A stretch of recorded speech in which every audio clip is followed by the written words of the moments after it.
আমাদের কথা হচ্ছে সে যেহেতু ইন্ডিয়াতে আছে, সো ইন্ডিয়াতে যদি না থাকে সে বাংলাদেশে। আমি আমার নিজের চোখে কিংবা সজ্ঞানে অজ্ঞানে কোনো জ্ঞানেই আমি এ ধরনের কোনো কমপ্লিমেন্টস দেখিনি, এরকম কোনো কর্মকাণ্ড আমার চোখে পড়ে নাই। আমি এই ব্যাপারটা বলতেই পারবো না।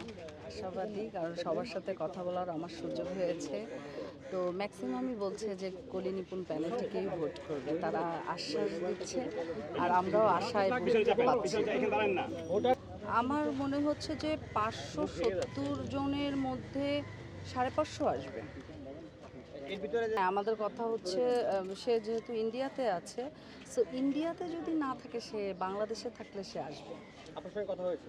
না, আমার সাথে কথা হয়নি, কিন্তু আমি শুনেছি আমার নেত্রীর সাথে কথা হয়েছে। বলল যে সে পসিবিলিটি আছে যে যদি সে ইন্ডিয়ায় না থাকে বাংলাদেশে থাকলে সে আসবে, কথা দিয়েছে। ববিতা চম্পা তাদের সাথে যোগাযোগ হয়েছে কিনা? হ্যাঁ, ওইটা আমার হয়নি, কিন্তু আমাদের নেত্রীর হয়েছে। তারাও আশা দিয়েছে যে তারা প্রেজেন্ট হবে।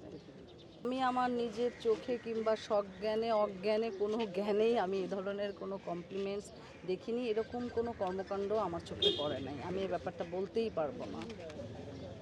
এখন আমি যেটা পার্সোনালি বলতে পারবো যে আমার হাজব্যান্ড যেখানেই যাচ্ছে সবাই তো আমার হাজব্যান্ডকে কোশ্চেন করছে যে ভাবি তো দাঁড়িয়ে গেছে। সো আমি যতটুকু পরিচিতির মধ্যে চলাচল করছি সবাই তো জানে যে এবার একটা সমিতির ইলেকশন হচ্ছে। এখন ইন টোটাল বাংলাদেশ হয়তো বা আমি আসলে নির্বাচনী প্রচারণায় এতই ব্যস্ত ছিলাম, এই বিষয়টা আমি ফোকাস দিতে পারিনি। আপনারাই ভালো বলতে পারবেন।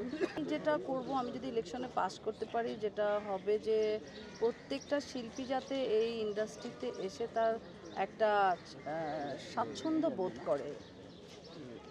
শিল্পী সমিতিতে এসে জানি তারা কোনো বিভেদের সৃষ্টিতে না পড়ে।